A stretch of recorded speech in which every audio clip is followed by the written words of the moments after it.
Assalamualaikum warahmatullahi wabarakatuh. Selamat pagi semuanya. Kami dari kelompok 3 akan membahas mengenai asesmen non-tes wawancara. Perkenalkan nama anggota kelompok kami. Yang pertama ada Grace Angelina dengan 3 digit PIN terakhir 091, Ahmad Zakaria 197, dan Ajeng Ayu 224, serta Yohana Pramudia 230.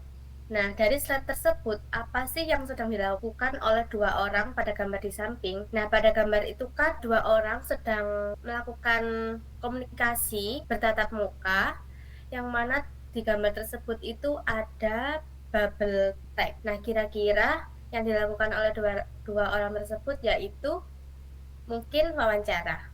Next. Nah, apa itu sih wawancara? Dalam buku yang berjudul Wawancara oleh Dr. R.A. Fadalah, Denzim ini mendefinisikan wawancara sebagai percakapan face to face, yaitu tatap muka, di mana salah satu pihak itu menggali informasi dari lawan bicaranya, yaitu narasumber. Nah, sedangkan menurut Pares di dalam buku yang berjudul Wawancara juga, dalam buku yang seperti diungkapkan oleh Denzim ini, wawancara itu interaksi yang paling tidak dilakukan oleh dua orang, di mana satu pihak ini berperan dalam sebuah proses, dan satu pihak ini mempengaruhi respon yang lain. Satu pihak berperan aktif ini maksudnya pewawancara itu memiliki peran yang aktif dalam mengajukan pertanyaan. Nah, sedangkan satu pihak yang mempengaruhi respon yang lain ini, maksud dalam kata tersebut yaitu narasumber ini memberikan informasi yang menyebabkan jawaban tersebut itu akan berbeda, atau jawaban tersebut itu dipengaruhi oleh salah satu orang yang menanyakan, yaitu si pewawancara. Next. Nah, adapun tujuan wawancara dalam buku yang berjudul Evaluasi Pembelajaran oleh Dr. Andes Zainal Arifin ini ada 3 tujuan dalam melaksanakan wawancara. Yang pertama yaitu untuk memperoleh informasi secara langsung guna menjelaskan suatu hal atau situasi dan kondisi tertentu. Artinya, ketika melakukan wawancara ini tujuan utamanya yaitu untuk menggali informasi, yang mana informasi tersebut itu diperoleh secara langsung, dan informasi tersebut itu dapat menggambarkan situasi atau kondisi tertentu. Lalu yang kedua, untuk melengkapi suatu penyelidikan ilmiah. Nah, dalam wawancara ini, wawancara tersebut itu merupakan salah satu metode yang digunakan untuk mencari informasi, di mana informasi tersebut itu digunakan untuk melengkapi suatu penyelidikan ilmiah. Dan yang ketiga yaitu untuk memperoleh data agar dapat mempengaruhi situasi atau orang tertentu. Nah, dalam mengumpulkan informasi ini, tujuan wawancara itu tidak hanya menggali informasi saja, tetapi wawancara ini dapat digunakan untuk mencapai tujuan tertentu. Baik, selanjutnya saya akan menjelaskan mengenai jenis-jenis wawancara. Jadi menurut Nawawi dan Hardari, yaitu tahun 92, pada buku yang berjudul Wawancara yang ditulis oleh Fadela tahun 2020, ada 3 jenis wawancara. Di sini yang pertama ada wawancara terstruktur, yang kedua semi terstruktur, yang ketiga tidak terstruktur. Nah, wawancara terstruktur itu artinya bahwa ketika wawancara itu si pewawancaranya itu sudah menyiapkan pertanyaan-pertanyaan yang akan ditanyakan ke responden. Jadi pertanyaan itu sudah direncanakan dengan rinci, jelas, dan sudah dipersiapkan dengan baik. Sedangkan untuk wawancara semi terstruktur itu hampir mirip dengan yang terstruktur. Bedanya ketika pertanyaannya sudah direncanakan, sudah ditulis oleh si pewawancara, namun ketika pelaksanaan wawancara itu pertanyaan-pertanyaan itu tidak sesuai urutan, yaitu lebih fleksibel gitu untuk ditanyakan ke respondennya. Dan yang terakhir yaitu wawancara tidak terstruktur. Artinya bahwa pertanyaan-pertanyaan yang akan diajukan ke respondennya itu tidak ditulis dengan rinci dan jelas. Jadi sifatnya nanti itu wawancaranya spontanitas seperti itu. Nah, selanjutnya di sini ada kelebihan wawancara, di mana yang pertama wawancaranya itu jadi ketika wawancara, jawaban dari pewawancaranya yaitu jawaban respondennya ya, itu tuh bisa dengan jelas dimaksudkan. Jadi artinya itu bahwa ketika wawancara terjadi, mungkin saja ada pertanyaan-pertanyaan yang si respondennya itu kurang paham gitu. Nah, ketika wawancara itu bisa dilakukan, nah si respondennya itu bisa nanya langsung ke wawancara maksud dari pertanyaannya itu seperti apa, supaya jawaban dari wawancaranya ini tepat sasaran gitu, sesuai yang diinginkan atau diharapkan oleh si pewawancara. Kemudian yang kedua, kelebihan dari wawancara itu menghindari kesalahpahaman antara pewawancara dengan respondennya. Karena kan, dengan wawancara kan akhirnya responden dan pewawancara ini bisa dengan jelas, memahami setiap pertanyaan dan jawabannya gitu.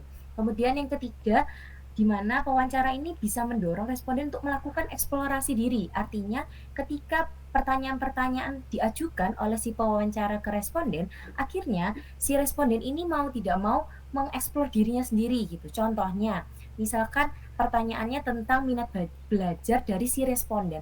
Nah, akhirnya si responden ini kan, mau tidak mau, "Oh iya ya, aku ini sebenarnya, minat belajarnya itu lebih minat ke materi apa, bagaimana cara belajar yang paling efektif dalam diriku," gitu, seperti itu. Jadi, akhirnya responden ini melakukan eksplorasi diri. Yang keempat, dengan wawancara akhirnya menimbulkan hubungan yang baik antara si pewawancara dengan objek atau respondennya gitu. Karena, dilakukan wawancara ini akhirnya si responden dan juga pewawancara itu memiliki relasi yang baik.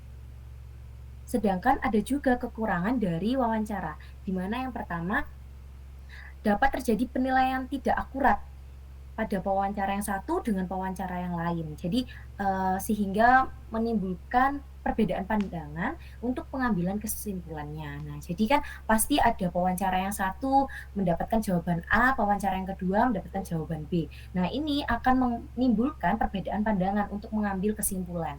Selanjutnya, membutuhkan waktu dan biaya yang besar, karena wawancara ini tidak, simpel ya, artinya tidak langsung dilakukan sehari selesai gitu, tapi kan juga ada beberapa pewawancara yang melakukan wawancara itu berulang kali gitu. Jadi memerlukan beberapa hari, memerlukan waktu dan juga tentunya tidak sedikit biaya yang dikeluarkan. Selanjutnya yang ketiga, jawaban responden itu bersifat subjektif. Karena wawancara ini, gunanya menanyakan ya, jawaban atau respon dari si responden, akhirnya jawabannya itu bisa jadi tidak, objektif, artinya jawabannya tuh bisa sesuai menurut dari pandangan si responden gitu, jadi sifatnya subjektif. Baik, selanjutnya ada bentuk pertanyaan wawancara. Nah, dalam buku berjudul Evaluasi Pembelajaran oleh Dr. Andes Zainal Arifin, ada 3 bentuk pertanyaan wawancara. Nah, yang pertama itu ada bentuk pertanyaan berstruktur, yang kedua bentuk pertanyaan tak berstruktur, dan yang ketiga ada bentuk pertanyaan campuran. Nah, untuk bentuk pertanyaan berstruktur yaitu pertanyaan yang jawaban siswa untuk sesuai dengan apa yang terkandung dalam pertanyaan tersebut. Nah, pertanyaan macam ini biasanya digunakan jika masalahnya tidak terlalu kompleks dan jawabannya sudah konkret. Nah, contohnya yaitu berapa lama rata-rata waktu yang Anda butuhkan untuk menyelesaikan soal matematika. Yang kedua, untuk bentuk pertanyaan tak berstruktur. Nah, yaitu pertanyaan yang bersifat terbuka, di mana peserta didik secara bebas dapat menjawab pertanyaan tersebut.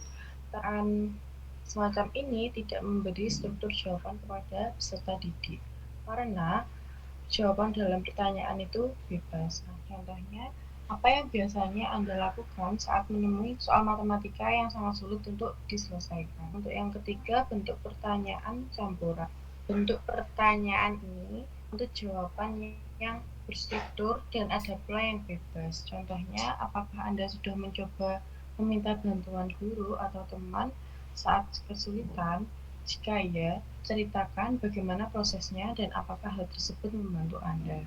Selanjutnya ada langkah-langkah menyusun pedoman wawancara. Sama dalam buku berjudul Evaluasi Pembelajaran oleh Dr. Andes Zainal Arifin, ada 5 langkah-langkah menyusun pedoman wawancara, yaitu yang pertama ada merumuskan tujuan wawancara, yang kedua ada mengisi-kisi atau layout dan pedoman wawancara, yang ketiga ada menyusun pertanyaan sesuai dengan data yang diperlukan dan bentuk pertanyaan yang diinginkan, dan yang keempat melaksanakan uji coba untuk melihat kelemahan-kelemahan pertanyaan yang disusun sehingga dapat diperbaiki lagi, dan yang kelima melaksanakan wawancara dalam situasi yang sebenarnya. Nah, untuk yang pertama, merumuskan tujuan wawancara. Nah, untuk langkah ini, pewawancara harus menentukan apa yang ingin dicapai melalui wawancara tersebut.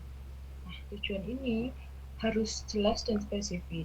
Misalnya untuk mengumpulkan informasi tertentu, menggali pengalaman, atau memahami sudut pandang dari responden.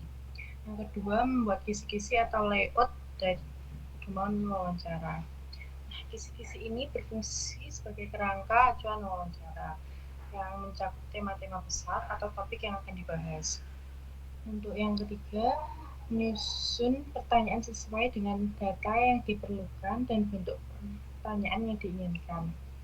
Pada tahap ini, pertanyaan disusun berdasarkan kebutuhan data. Nah, kata-kata yang digunakan harus mudah dipahami, tidak ambigu, dan tidak menimbulkan kesan yang sulit untuk respondennya. Dan yang keempat, melakukan uji coba untuk melihat kelemahan-kelemahan pertanyaan yang disusun, sehingga dapat diperbaiki lagi. Nah, uji coba ini dilakukan untuk mengevaluasi apakah pertanyaan yang dibuat sudah relevan, efektif, dan mudah dipahami. Setelah dievaluasi, wawancara dapat memperbaiki kelemahan atau kekurangan pada pertanyaan tersebut. Dan yang kelima, melaksanakan wawancara dalam situasi yang sebenarnya. Nah, setelah semua pedoman siap, langkah terakhir yang dilakukan adalah menerapkan wawancara tersebut ke dalam wawancara yang sesungguhnya. Ya, selanjutnya dalam buku berjudul Evaluasi Belajar Sama oleh Dr. Zainal Arifin, terdapat beberapa hal yang harus diperhatikan dalam melaksanakan wawancara. Nah, hal yang diperhatikan ini nomor satu yaitu hubungan baik antara pewawancara dan yang diwawancarai. Nah, hubungan ini bisa kita gunakan untuk memaksimalkan hasil wawancara ya. Jadi kita itu bisa untuk jika menyanyikan pertanyaan itu lebih luas gitu. Dalam wawancara itu jangan terlalu kaku ya. Nah, karena apabila si pewawancara itu terlalu kaku, nanti si yang diwawancarai itu tidak akan menjawab dengan jujur dan akan menjawab sesuai yang kalau misalnya saya jawab ini nanti si pewawancaranya marah gitu. Nah, jadi gak jadi jawab jujur. Nah, itu yang nomor 3 itu perlakukan responden sebagai manusia secara jujur. Jangan karena si responden ini anaknya ini, jangan si responden ini punya jabatan ini, jadi perlakuannya beda dengan responden yang lain gitu. Jadi semuanya itu sama untuk wawancara. Nah, nomor 4 itu hilangkan prasangka-prasangka yang kurang baik. Nah, ini sebenarnya sama ya kayak yang tadi. Perlakukan semua orang dengan jujur. Nah, jika kita mempunyai prasangka-prasangka buruk terhadap si responden, nanti kita dalam menilai hasil yang mereka bilang itu malah kayak berpikir seperti ini. Ini jawabnya gini, orangnya biasanya gini. Nah, nanti kan akan mempengaruhi penilaian kita terhadap responden tersebut gitu. Nah, untuk pertanyaan itu hendaknya jelas, tepat, dan bahasa yang sederhana. Kalau misalnya kita menanyakan sesuatu dengan bahasa yang bertele-tele, nanti yang respondennya itu bingung gitu. Itu pertanyaannya itu intinya di mana begitu. Nah, ini berikut juga salah satu contoh format wawancara. Untuk format pedomannya ini ada aspek-aspek yang ditanyakan dan juga ringkasan jawabannya. Dan juga ada keterangannya kalau perlu. Nah, ini salah satu contoh kisi wawancara. Nah, seperti tadi itu ada aspek-aspek. Nah, kira-kira kita menanyakan topik apa gitu yang akan kita tanyakan. Banyak sih sekali topik yang bisa kita tanyakan dan juga indikatornya. Indikatornya itu kayak yang buat pedoman. Kita nanyanya dalam topik ini itu apa gitu.